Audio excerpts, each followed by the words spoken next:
Hello everyone. Welcome to For Nurses Preparation YouTube channel. I am Neeraj Kumar Kathal. Today is 25 May 2022 and today's important MCQs for upcoming nursing recruitment exams are: first question.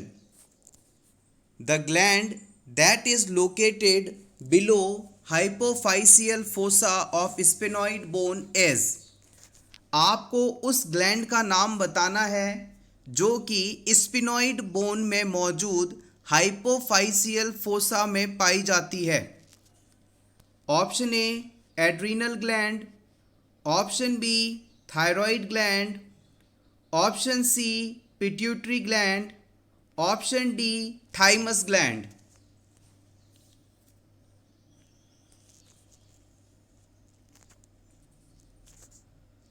The right answer is option C. It is pituitary gland. Pituitary gland हमारे brain में मौजूद sphenoid bone के हाइपोफाइसियल fossa के just नीचे पाई जाती है। Adrenal glands हमारी kidneys के जस्ट ऊपर पाई जाती हैं। थायराइड ग्लैंड हमारे नेक एरिया में पाई जाती है। थाइमस ग्लैंड हमारी स्टर्नम, जिसे आप ब्रेस्ट बोन के नाम से जानते हैं, इसके जस्ट पीछे दोनों लंग्स के बीच में स्थित रहती है। इस थाइमस ग्लैंड का मुख्य काम है टी सेल्स को मैच्योर करवाना। टी सेल्स हमारी बॉडी में सेल मीडिएटेड इम्यूनिटी के लिए रिस्पॉन्सिबल मानी जाती हैं। Next question is The nurse is assessing the abdomen. The nurse knows the best sequence to perform the assessment is. किसी पेशेंट में एब्डोमेन का फिजिकल असेसमेंट करने के दौरान असेसमेंट का कौन सा सीक्वेंस नर्स द्वारा फॉलो किया जाना सही माना जाएगा? Option A inspection, auscultation, palpation. Option B auscultation, palpation, inspection. Option C palpation, inspection, auscultation. Option D inspection, palpation, auscultation.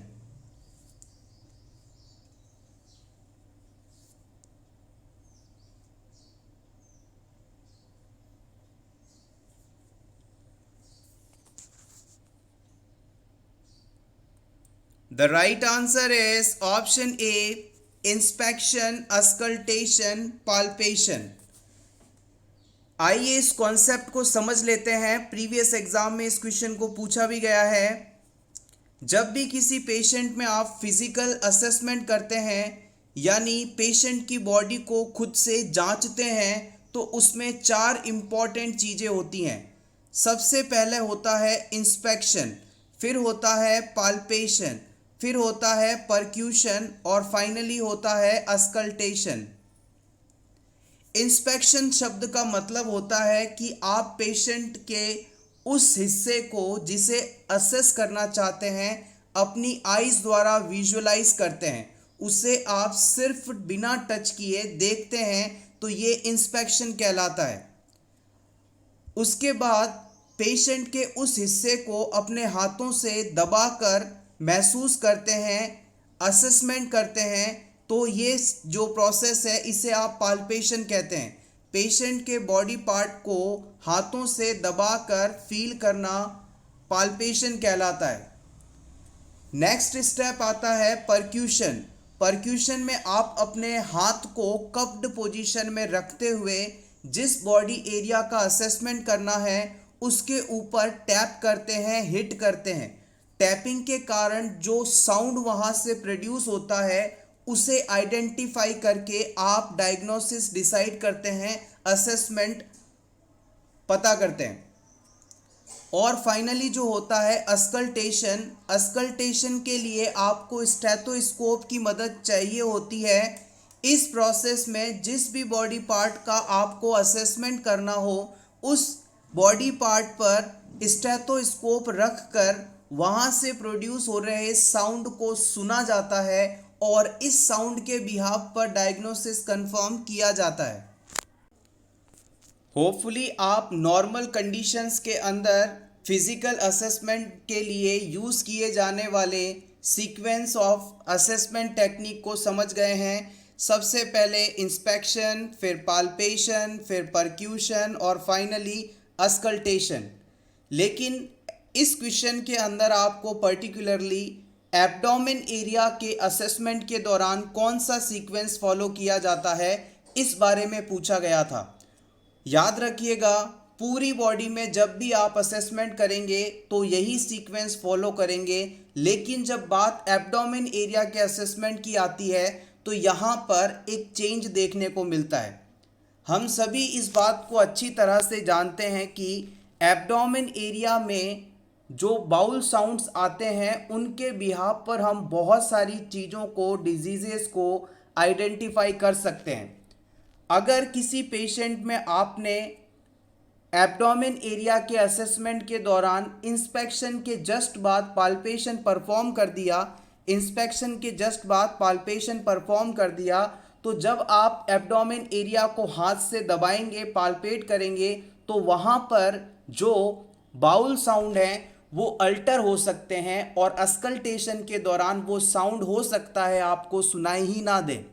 इसलिए याद रखिएगा, जब भी एब्डोमेन एरिया का फिजिकल असेसमेंट किया जाता है तो उस सीक्वेंस में सबसे पहले आप इंस्पेक्ट करेंगे, यानी एब्डोमेन एरिया को, पेट वाले हिस्से को अपनी आइज़ द्वारा विजुलाइज करेंगे। उसके बाद स्टेथोस्कोप की मदद से एब्डोमेन एरिया में कौन से साउंड सुनाई दे रहे हैं, इस चीज़ का असेसमेंट सबसे पहले किया जाएगा, जो कि अदर बॉडी पार्ट्स में सबसे लास्ट में किया जाता है। उसके बाद अब आप यहाँ पर परक्यूशन करेंगे, क्योंकि परक्यूशन के दौरान भी जो है साउंड का असेसमेंट किया जाता है। और फाइनली परक्यूशन के बाद में आप पाल्पेशन करेंगे, यानी पेशेंट के उस एब्डोमेन एरिया को हाथ से पाल्पेट करके चेक करेंगे, दबाकर महसूस करेंगे।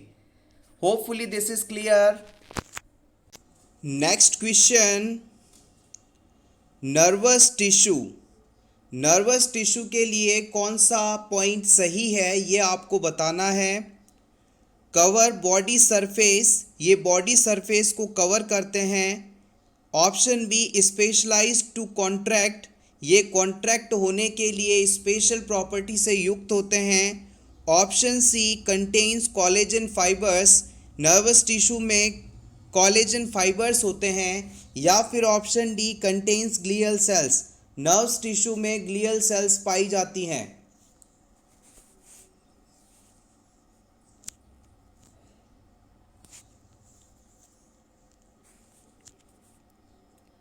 The right answer is option D. They contains glial cells. Nerves tissues के अंदर ग्लियल सेल्स पाई जाती हैं। ग्लियल सेल्स कह दीजिए, ग्लिया कह दीजिए, या फिर न्यूरोग्लिया कह दीजिए, ये सभी एक ही चीज़ के अलग अलग नाम हैं। ये जो ग्लियल सेल्स होती हैं ये आपके सेंट्रल नर्वस सिस्टम और पेरिफेरल नर्वस सिस्टम दोनों में ही पाई जाती हैं। और याद रखिएगा, इन सेल्स के द्वारा इलेक्ट्रिकल इम्पल्स का प्रोडक्शन नहीं होता है। ग्लियल सेल्स हमारी बॉडी में कुछ अदर फंक्शंस को परफॉर्म करती हैं, जिनमें न्यूरॉन्स को सपोर्ट देना, माइलिन शीट में होम्योस्टेसिस आदि को मेंटेन करना इम्पॉर्टेंट है। सेंट्रल नर्वस सिस्टम में पाए जाने वाली ग्लियल सेल्स के नाम हैं ओलिगोडेंड्रोसाइट्स, एस्ट्रोसाइट्स, एपिडाइमल सेल्स और माइक्रोग्लिया। जबकि पेरिफेरल नर्वस सिस्टम में स्वान सेल्स और सैटेलाइट सेल्स नाम से ग्लियल सेल्स पाई जाती हैं। फंक्शंस की बात की जाए तो इन सेल्स के द्वारा, ग्लियल सेल्स के द्वारा न्यूरॉन्स को एक प्रोटेक्टिव एनवायरनमेंट दिया जाता है और इन्हें एक जगह पर होल्ड करने का काम भी यही करती हैं। इसके अलावा न्यूरॉन्स को न्यूट्रिशन और ऑक्सीजन की सप्लाई इन्हीं सेल्स द्वारा करवाई जाती है। साथ ही साथ एक न्यूरॉन से दूसरे न्यूरॉन के बीच में इंसुलेटर की तरह ये सेल्स काम करती हैं। न्यूरॉन्स तक कोई भी पैथोजेंस ना पहुँचें, इस चीज़ को भी मेंटेन करने का काम यही करती हैं। ये यहाँ तक पहुँचने वाले पैथोजेंस को किल कर देती हैं और डेड न्यूरॉन्स को रिमूव भी करती हैं। ग्लियल सेल्स न्यूरोट्रांसमिशन का काम भी करती हैं, कुछ जगह पर ये साइनेप्टिक कनेक्शंस भी बनाती हैं और फिजियोलॉजिक प्रोसेस जैसे कि ब्रीथिंग आदि में भी इनका इम्पॉर्टेंट रोल देखा जाता है। Next question, a nurse is administering oxygen to a client with chest pain who is restless. What method of oxygen administration will most likely prevent a further increase in the client's anxiety level? एक patient जिसे chest pain हो रहा है और वो restless महसूस कर रहा है, इस पेशेंट को आपको ऑक्सीजन एडमिनिस्टर करनी है, तो आप इस पेशेंट के लिए कौन सा एडमिनिस्ट्रेशन डिवाइस यूज़ करेंगे जिससे इस पेशेंट की एंजाइटी और ज़्यादा ना बढ़े? Option 1 cannula, option B catheter, option C venturi mask, option D rebreather mask.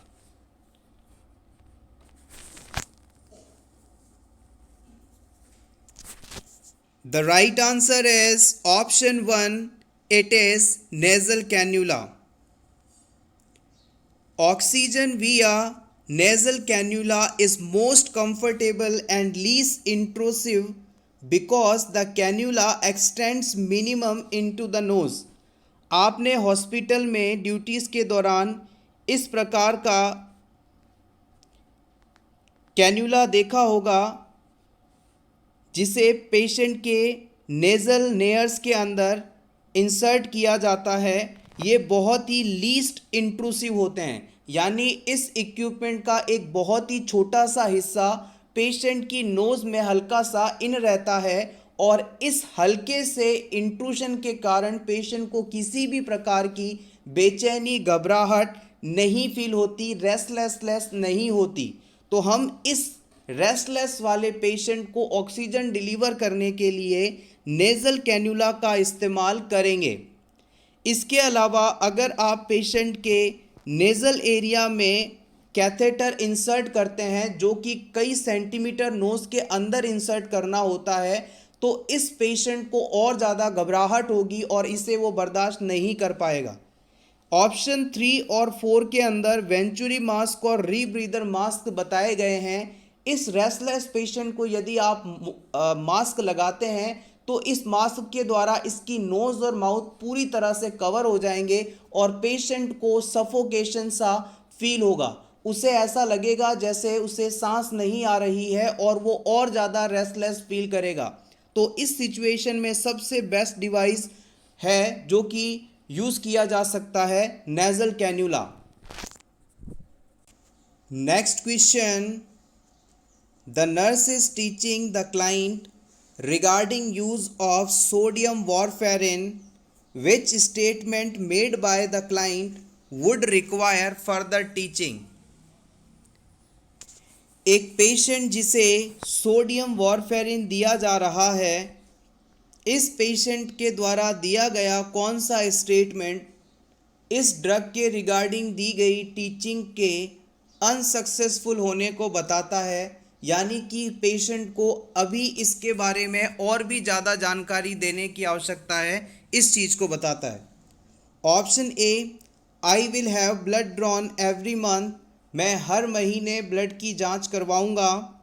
Option B, I will assess my skin for a rash, मैं अपने स्किन पर किसी प्रकार के रैश तो नहीं, इस चीज़ का असेसमेंट करूंगा। Option C, I take aspirin for headache, जब मुझे सर दर्द होगा तब मैं एस्प्रिन लूँगा। या फिर I will use an electric razor to shave, मैं शेविंग के लिए इलेक्ट्रिक रेजर का इस्तेमाल करूँगा।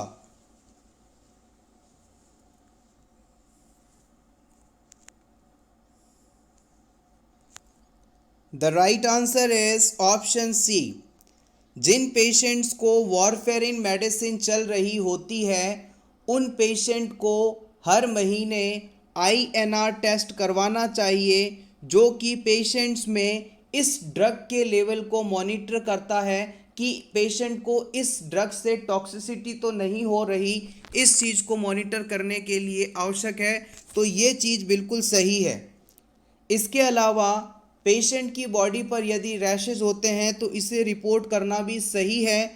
पेशेंट द्वारा शेविंग के लिए इलेक्ट्रिक रेजर का इस्तेमाल करना, जिससे कि उसके स्किन पर कट ना लगे, सही स्टेटमेंट है। लेकिन अगर ये पेशेंट कहता है कि मैं हेडेक होने पर एस्प्रिन का इस्तेमाल करूँगा, तो ये बिल्कुल गलत स्टेटमेंट है।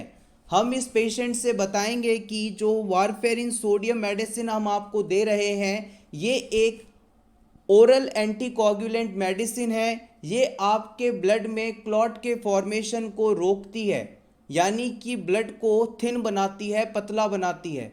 और अगर आपने इस मेडिसिन के साथ साथ एस्प्रिन ले ली तो आप में ब्लीडिंग होने की संभावना बढ़ जाएगी। इस वजह से कभी भी वारफेरिन के साथ एस्प्रिन नहीं ली जाती। Option C is correct here. Warfarin medicine market में काउमेडिन नाम से अवेलेबल है और इस मेडिसिन की टॉक्सिसिटी होने पर विटामिन के को एज अ एंटीडोट एडमिनिस्टर किया जाता है। Warfarin medicine generally atrial fibrillation, valvular heart disease और आर्टिफिशियल हार्ट वाल्व वाले पेशेंट्स को दी जाती है। इस मेडिसिन के थ्रू इन पेशेंट्स में स्ट्रोक, डीप वेन थ्रोम्बोसिस या पल्मोनरी एम्बोलिज्म जैसे डिजीजेस को प्रिवेंट किया जाता है। जब भी हम किसी पेशेंट को वारफेरिन मेडिसिन देते हैं तो ये विटामिन के प्रोडक्शन को रोक देती है, हल्का कर देती है, और विटामिन के अभाव में क्लॉटिंग फैक्टर 2, 7, 9 और 10 नहीं बन पाते और क्लॉटिंग मैकेनिज्म पूरी नहीं हो पाती, ब्लड क्लॉट्स का निर्माण नहीं हो पाता। ये इसका एक्शन है। Next question, which information should the nurse include in a teaching plan for a client whose burn are being treated with exposure method? किसी बर्न पेशेंट का ट्रीटमेंट एक्सपोजर मेथड द्वारा किया जा रहा है, तो इस पेशेंट को आप टीचिंग के दौरान कौन सी इंफॉर्मेशन देना चाहेंगे? Option 1, bathing will not be permitted. हम इस पेशेंट को नहाने की इजाज़त नहीं दे सकते। Option 2, aseptic technique are required. Aseptic technique का इस्तेमाल करना आवश्यक होता है। Option 3, dressing will be changed every 3 days। हर 3 दिन बाद ड्रेसिंग चेंज की जाती है। Option 4, room temperature must be kept at 72 degree Fahrenheit. Room temperature 72 degree Fahrenheit पर मेंटेन करना चाहिए।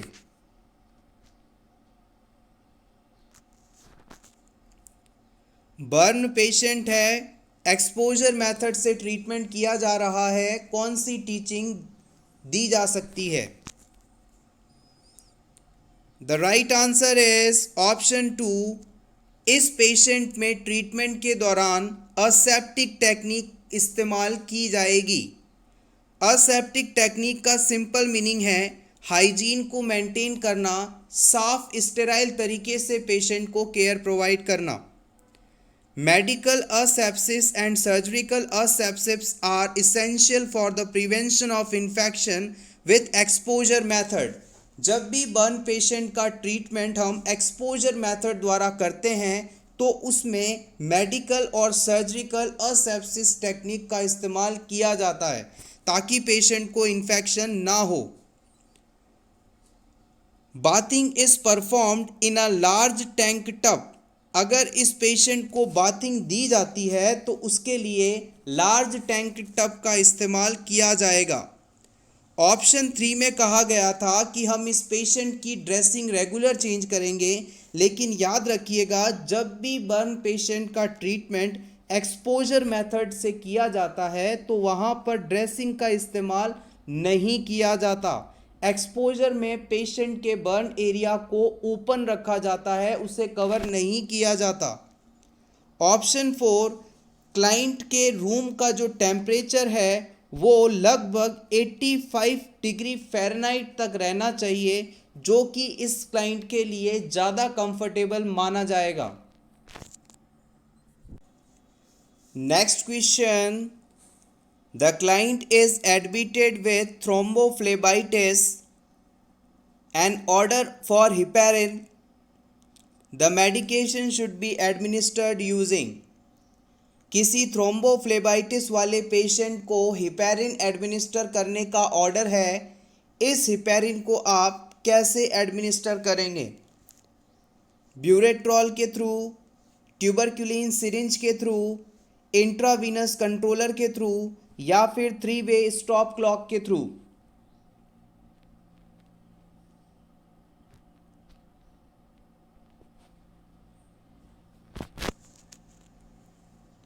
The right answer is option B. Heparin को हम ट्यूबरक्युलिन सिरिंज के द्वारा एडमिनिस्टर करते हैं। हिपैरिन ज़्यादातर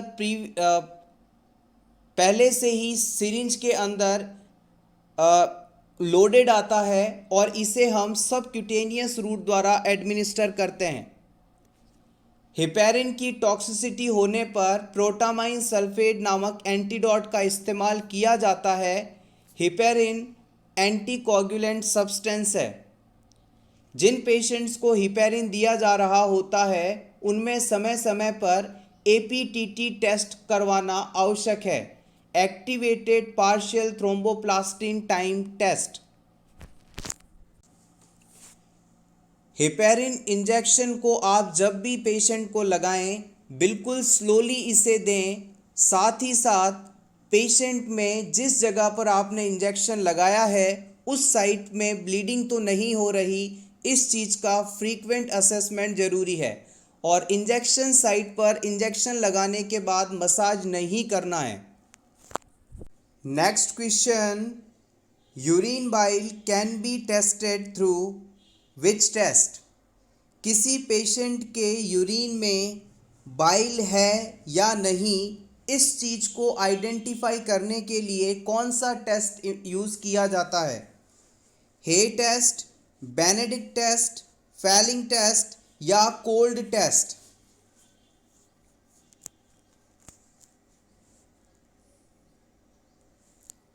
the right answer is option A, Hay's test. Urine में बाइल की प्रेजेंस को आइडेंटिफाई करने के लिए हे टेस्ट का इस्तेमाल किया जाता है। बेनेडिक्ट और फैलिंग टेस्ट यूरिन में शुगर है या नहीं, इस चीज़ को आइडेंटिफाई करने के लिए इस्तेमाल किया जाता है। यूरिन में एल्ब्यूमिन प्रोटीन है या नहीं, इसे आइडेंटिफाई करने के लिए कोल्ड टेस्ट या हॉट टेस्ट दोनों में से कोई भी इस्तेमाल किए जा सकते हैं। Next question, a low sodium diet has been ordered for an adult client. The nurse knows that the client understand his low sodium diet when the client select which menu. आपको सिंपली ये बताना है कि low sodium diet वाले food content कौन कौन से हैं। Option A, toast, salad, carrot stick and steak. Option B, baked chicken, mashed potatoes and green beans. Option C, hot dog, roll and coleslaw. Option D, chicken noodle soup, appliances and cottage cheese.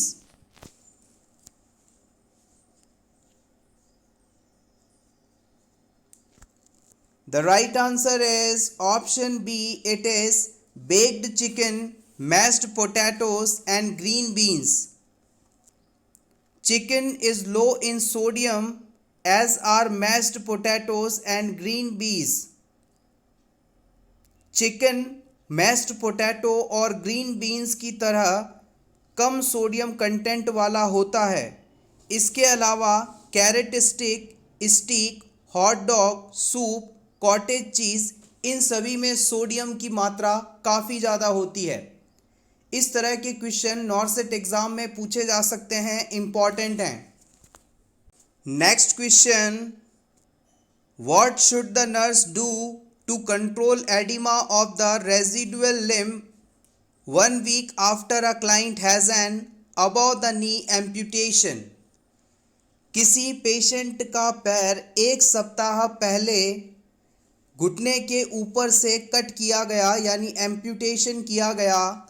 इस patient में इस समय आ रही oedema को कम करने के लिए आप कौन सा मेथड इस्तेमाल कर सकते हैं? Option 1, administer the prescribe diuretics, आप उसे डायूरेटिक मेडिसिन देंगे। Option 2, restrict the clients oral fluid intake, इस पेशेंट को आप ओरल फ्लूइड लेने से मना कर देंगे। या फिर rewrap the elastic bandage as necessary, आप इस पेशेंट पे इलास्टिक बैंडेज अप्लाई करेंगे। या फिर keep the residual limb elevated on pillow, आप इस पेशेंट के एम्प्यूटेड लेग को एलिवेटेड रखेंगे।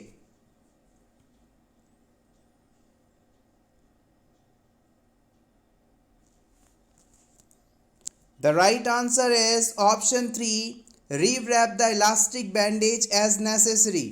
Let's see the rationale. Elastic bandages compresses the residual limb, preventing edema and promoting residual limb shrinkage and modeling. The bandage must be rewrapped when it loosens. Patient के पैर को घुटने के ऊपर से काट दिया गया है। अब इस पेशेंट के इस रिमेनिंग पार्ट में रेजिडुअल लिम्ब वाले पोर्शन में सूजन आ रही है। इसे कम करने के लिए, इस एडिमा को कम करने के लिए हम इस रिमेनिंग पार्ट के ऊपर इलास्टिक बैंडेज को लपेट देंगे, रीवैप कर देंगे, बांध देंगे। ऐसा करने से इस एरिया में जितना सर्कुलेशन आवश्यक है उतना ही होगा और जो फ्लूइड यहाँ पहुँच रहा है वो यहाँ से पड़ रहे कंप्रेशन के कारण रिटर्न हो पाएगा, तो इस एरिया में आ रही एडिमा कम हो जाएगी। Option 1 and 2, this has systemic effect on fluid balance, edema of residual limb is localised response to inflammation. अगर पेशेंट को डायूरेटिक्स दिए जाते हैं या उसका फ्लूइड इनटेक रेस्ट्रिक्ट किया जाता है तो इससे ओवरऑल बॉडी में आ रही फ्लूइड की मात्रा रेगुलेट होगी, ना कि इस पर्टिकुलर लिम्ब, रेजिडुअल लिम्ब की। इसे रेगुलेट करने के लिए हम इलास्टिक बैंडेज का इस्तेमाल करना सही समझेंगे।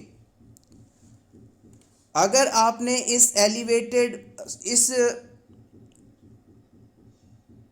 एम्प्यूटेटेड रिमेनिंग पार्ट को लंबे समय तक एलिवेट रखा तो इसमें फ्लेक्शन कॉन्ट्रैक्शंस ऑफ हिप हो सकता है, जो कि एक कॉम्प्लिकेशन के रूप में देखा जाएगा।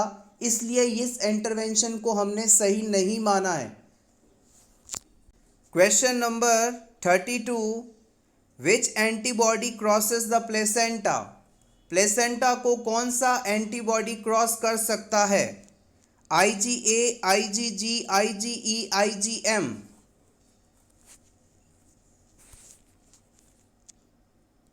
The right answer is option B, IgG। Immunoglobulin G एकमात्र ऐसा एंटीबॉडी है जो कि मदर्स के बॉडी से निकलकर प्लेसेंटा को क्रॉस करके बच्चे तक पहुंच सकता है और वहां जाकर बच्चे को इम्यूनिटी प्रोवाइड करता है। इसके अलावा याद रखिएगा, ब्रेस्ट मिल्क में IgA नामक एंटीबॉडी पाया जाता है। Next question, most reliable method of measuring body temperature. Body temperature को मापने का सबसे भरोसेमंद मोस्ट रिलायबल मेथड कौन सा है? Oral, axillary, rectal, elbow.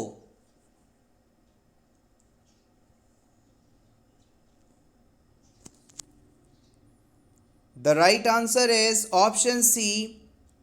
याद रखिएगा, रेक्टल रूट से जब टेम्परेचर लिया जाता है तो इससे बॉडी के अंदर का टेम्परेचर हमें पता चलता है, कोर टेम्परेचर जिसे बोल सकते हैं आप, और इसे ही हम मोस्ट रिलायबल टेम्परेचर के रूप में जानते हैं। Option C is correct here. Next question, clinical manifestation of hypokalemia includes. अगर किसी पर्सन में पोटेशियम का लेवल 3.6 से कम हो जाए तो उस पेशेंट में कौन से साइन एंड सिम्टम्स देखने को मिलते हैं? Spiky T wave, prolonged PR interval, positive Chvostek sign, muscles weakness.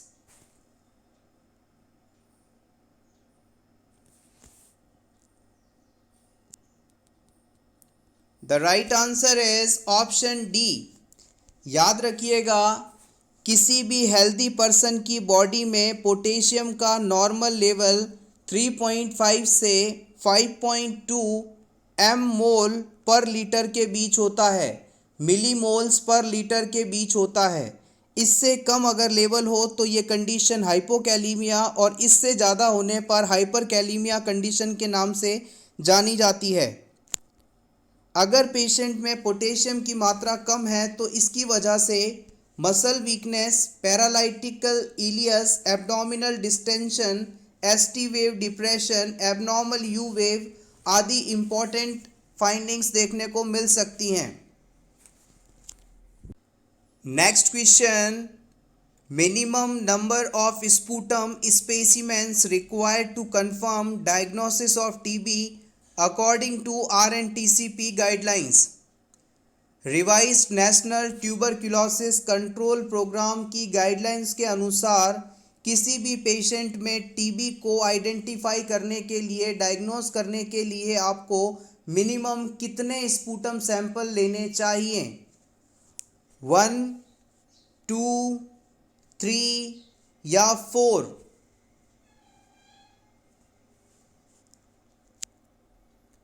The right answer is option B. Total 2 samples are required. Let's see the rationale. RNTCP में टीबी को diagnose करने के लिए कम से कम 2 सैंपल्स लेने चाहिए।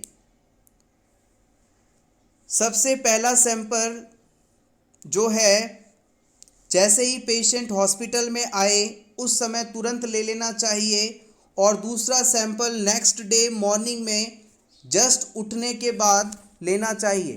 पेशेंट के अवेकन होते ही दूसरा सैंपल कलेक्ट करना चाहिए। अगर मान लीजिए पेशेंट किसी दूर दराज के इलाके से हॉस्पिटल दिखाने आया है तो इस समय पहला सैंपल जैसे ही आप पेशेंट से मिलें तुरंत ले लें, और उसके बाद दूसरा सैंपल कम से कम 1 घंटे के अंतराल के बाद लें। इस तरह से आप सैंपल कलेक्ट कर सकते हैं। Next question, in children calculation of drug dose is done on the basis of. बच्चों में ड्रग की कितनी डोज देनी है इसका निर्धारण किस बिहाफ पर किया जाता है? एज के बिहाफ पर, वेट पर, हाइट पर या लेंथ पर?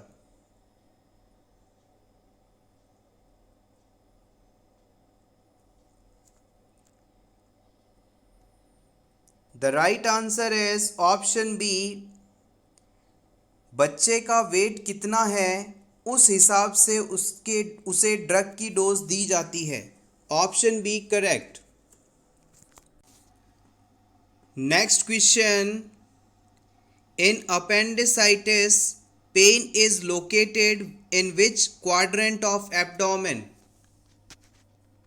अपेंडिसाइटिस डिजीज में पेशेंट को किस क्वाड्रेंट ऑफ एब्डोमेन में पेन फील होता है? लेफ्ट लोअर क्वाड्रेंट में, लेफ्ट अपर क्वाड्रेंट में, राइट लोअर क्वाड्रेंट में या फिर राइट अपर क्वाड्रेंट में?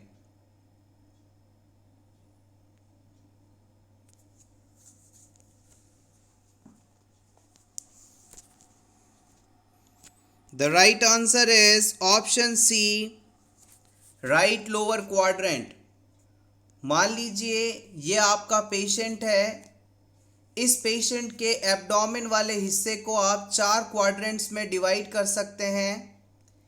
पेशेंट को इस राइट लोअर क्वाड्रेंट के अंदर पेन अगर फील होता है तो ये अपेंडिक्स के होने को बताता है। इसकी कई बार एग्ज़ाम में एग्जैक्ट लोकेशन भी आपसे पूछ ली जाती है।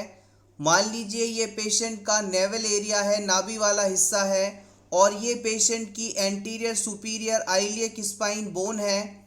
इन दोनों के बीच में अगर अपन एक इमेजिनरी लाइन को माने तो लगभग इस जगह पर यानी एंटीरियर सुपीरियर आइलियक स्पाइन से 1/3 डिस्टेंस पर पेशेंट को यदि पेन होता है तो ये अपेंडिसाइटिस वाला पेन कहलाता है।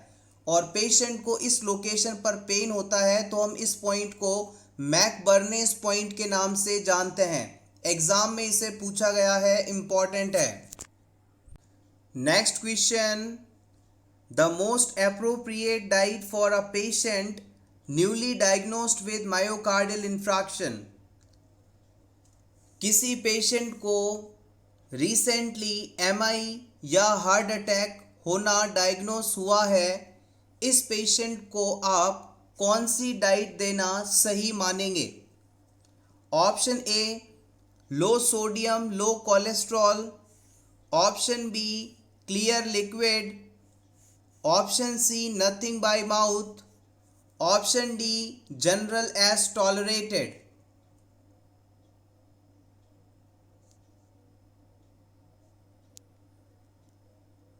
The right answer is option A. इस पेशेंट को हम low sodium low cholesterol diet देंगे। The most appropriate diet for patient newly diagnosed with MI is low saturated fat, sodium, cholesterol and calorie. MI वाले patient को हम ऐसी diet देंगे जिसमें कम फैट हो, कम सोडियम हो, कम कोलेस्ट्रॉल हो और कम ही कैलोरीज हो। Next question, sex chromosomes are also called. Sex chromosomes को हम और किस नाम से जानते हैं?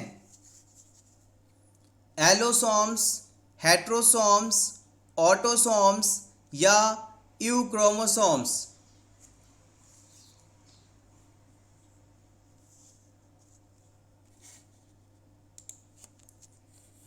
The right answer is option A, sex chromosomes also called allosomes. Sex chromosomes are also called allosomes or heterochromosomes having a different genetic constitution in male and female or idiochromosomes. ये सभी सेक्स क्रोमोसोम्स के अलग अलग नाम हैं। Sex chromosome किसी भी person के अंदर सेक्स का निर्धारण करते हैं कि वो मेल होगा या female.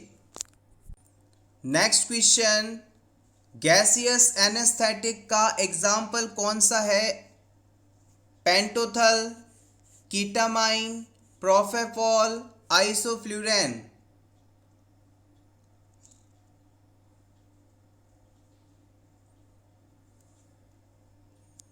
The right answer is option D, isoflurane. Isoflurane gaseous anaesthetic का एग्जाम्पल है। Next question, gynaecomastia is known as. Gynaecomastia का क्या अर्थ होता है? Option A, hypertrophy of male breast, male breast का साइज बढ़ जाना।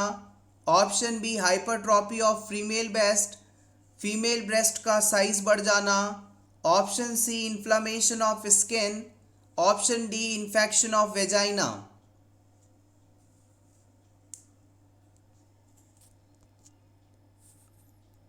The right answer is option ए। अगर किसी मेल में मौजूद ब्रेस्ट सेल्स का साइज नॉर्मल से ज़्यादा हो जाए जिसके कारण ब्रेस्ट का आकार बढ़ जाए तो ये कंडीशन गायनेकोमेस्टिया कहलाती है। मेल्स के अंदर ब्रेस्ट का साइज बढ़ना गायनेकोमेस्टिया कंडीशन कहलाती है। Next question, A client with cancer is admitted to oncology unit. State lab value reveals HB 12.6, WBC 6500, potassium 1.9, uric acid 7.0, sodium 136 and platelet count 1,78,000. The nurse evaluates the client experiencing which of the following? इन सभी lab values को देखकर आपको बताना है कि patient में कौन सी condition मौजूद है। हाइपरनेट्रीमिया, हाइपोकैलीमिया, माइलोसप्रेशन या ल्यूकोसाइटोसिस। सारी वैल्यूज़ को अच्छे से रीड करके आंसर दें।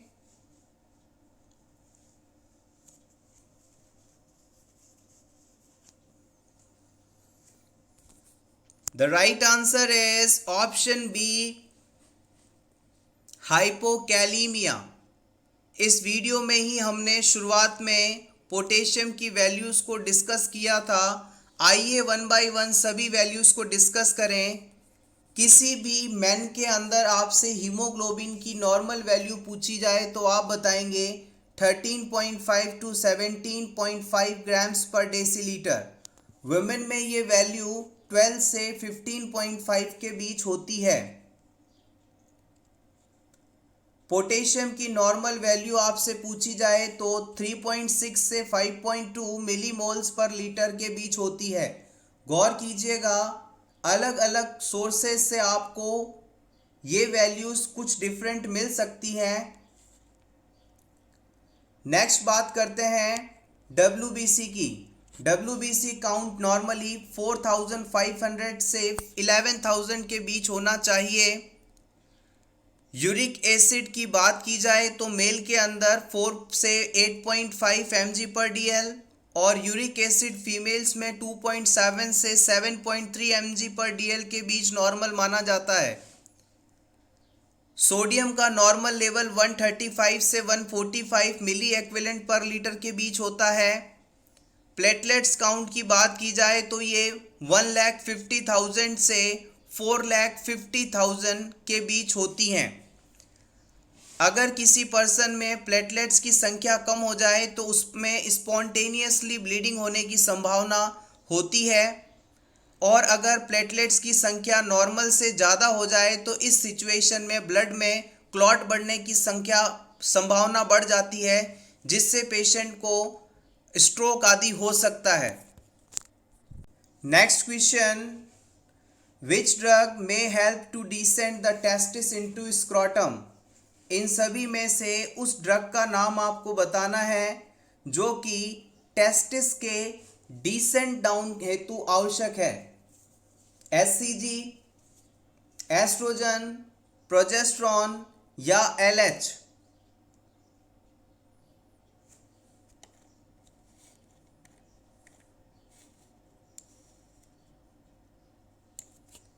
The right answer is option A, it is HCG. Primary hormonal therapy like HCG increases the production of testicular androgen like testosterone, which help to descend the testis. आपको ये बात पता होनी चाहिए कि जब बच्चा वुम्ब में होता है, यूट्रस में होता है, तो टेस्टिस का जो डेवलपमेंट है वो एब्डोमिनल कैविटी में होता है, और सर्टेन एज के बाद ये एब्डोमिनल कैविटी से डिसेंट होकर स्क्रोटम में पहुंचते हैं। जिन बच्चों में ये टेस्टिस स्क्रोटम तक डिसेंट नहीं होते उन्हें हार्मोनल थेरेपी दी जाती है, जिसमें HCG हार्मोन मुख्य है। इस हार्मोन को देने के बाद बच्चे के टेस्टिस से एंड्रोजन्स जैसे कि टेस्टोस्टेरोन का सिक्रीशन होता है, और ये टेस्टिस के डिसेंट हेतु आवश्यक हार्मोन है। Thank you so much everyone for watching this complete video. अगर आपको आज की ये क्लास अच्छी लगी हो तो प्लीज़ वीडियो को लाइक कर दीजिएगा, और इसी तरह के और वीडियोस देखने के लिए for nurses preparation YouTube channel को ज़रूर सब्सक्राइब करें। Best of luck.